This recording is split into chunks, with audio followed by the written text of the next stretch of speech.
Shalom, terimalah salam warta dari Bukit Fajar. Jadikanlah mereka muridku. Dalam nama Bapa dan Putra dan Roh Kudus. Amin. Tuhan beserta kita. Inilah Injil Tuhan kita Yesus Kristus menurut Matius. Dimuliakanlah Tuhan. Pada waktu itu, datanglah murid-murid itu kepada Yesus dan bertanya, "Siapakah yang terbesar dalam kerajaan surga?" Maka Yesus memanggil seorang anak kecil dan menempatkannya di tengah-tengah mereka, lalu berkata, "Aku berkata kepadamu, sesungguhnya jika kamu tidak bertobat dan menjadi seperti anak kecil ini, kamu tidak akan masuk ke dalam kerajaan surga. Sedangkan barang siapa merendahkan diri dan menjadi seperti anak kecil ini, dialah yang terbesar dalam kerajaan surga. Dan barang siapa menyambut seorang anak seperti ini dalam namaku, ia menyambut aku. Ingatlah, jangan menganggap rendah seorang dari anak-anak kecil ini, karena aku berkata kepadamu, ada malaikat mereka di surga yang selalu memandang wajah Bapakku yang di surga. Bagaimana pendapatmu? Jika seorang mempunyai 100 ekor domba dan seekor di antaranya sesat, tidakkah ia akan meninggalkan yang 99 ekor di pegunungan dan pergi mencari yang sesat itu? Dan aku berkata kepadamu, sesungguhnya jika ia berhasil menemukannya, lebih besar kegembiraannya atas yang seekor itu daripada atas yang ke-99 ekor yang tidak sesat. Demikian juga Bapamu yang di sorga tidak menghendaki supaya seorang pun dari anak-anak ini hilang. Demikianlah Injil Tuhan.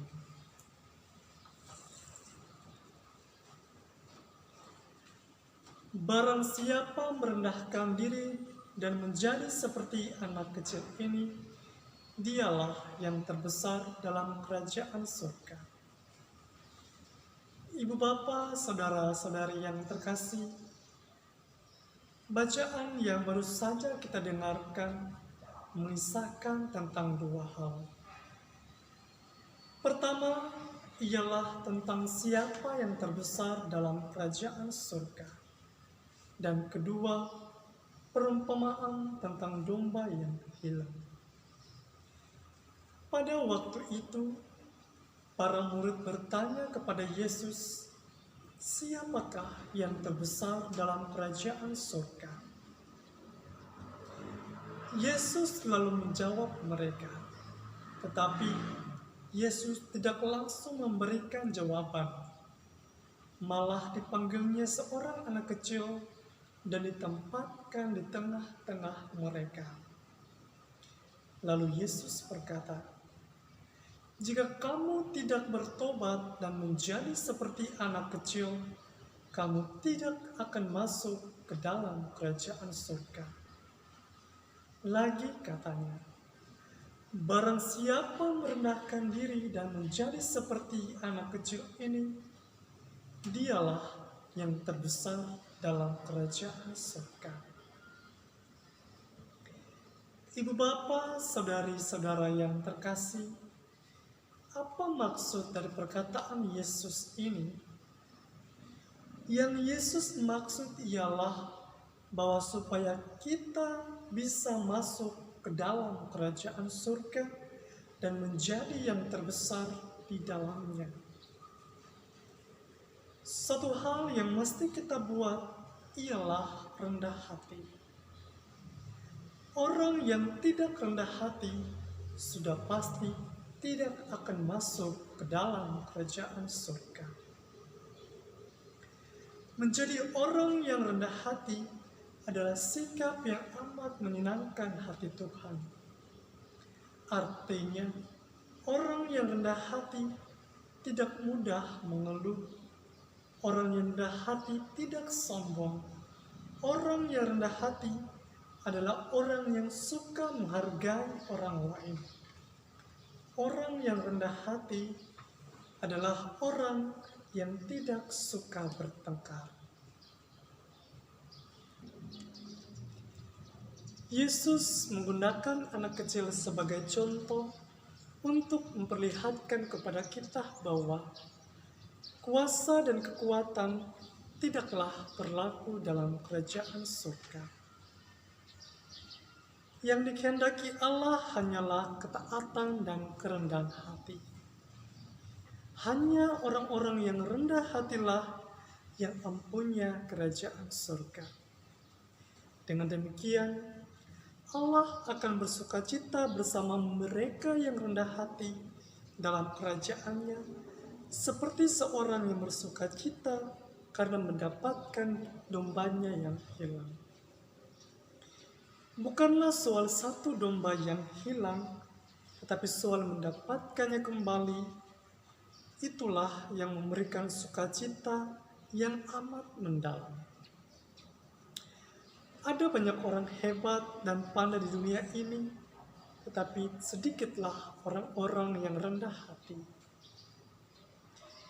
Kita pastinya mudah untuk menemukan orang-orang hebat, tapi kadang sulit untuk menemukan orang-orang yang rendah hati. Ibu bapa, saudari-saudara yang terkasih, kita tidak perlu melakukan hal-hal yang akan merugikan diri kita sendiri hanya karena kita ingin populer, hanya karena kita ingin mendapat sebuah kedudukan atau jabatan. Kita menjadi egois, arogan, dan berupaya untuk menaikkan reputasi diri kita. Kita tidak perlu melakukan itu semua. Hal yang mesti kita buat ialah menjalankan aktivitas hidup kita dengan baik sebagai mestinya, dengan penuh rasa tanggung jawab dan kerendahan hati. Tuhan tidak menutup mata. Tuhan selalu melihat apa yang dikerjakan oleh manusia. Bila apa yang kita kerjakan berkenan di hadirat-Nya, tentulah Tuhan akan memberikan upah sesuai dengan yang kita butuhkan. Bukan karena kita inginkan, tetapi butuhkan. Oleh karena itu, ibu bapa, saudari-saudara yang terkasih, marilah kita berupaya untuk menjadi orang-orang yang rendah hati, seperti Yesus yang amat rendah hati, agar kelak kita dipantaskan untuk masuk ke dalam kerajaan surga dan turut merasakan kegembiraan dan kebahagiaan surgawi bersama Allah dan para bilangan kudus-Nya. Semoga demikian. Pergilah, engkau diutus. Dalam nama Bapa dan Putra dan Roh Kudus. Amin.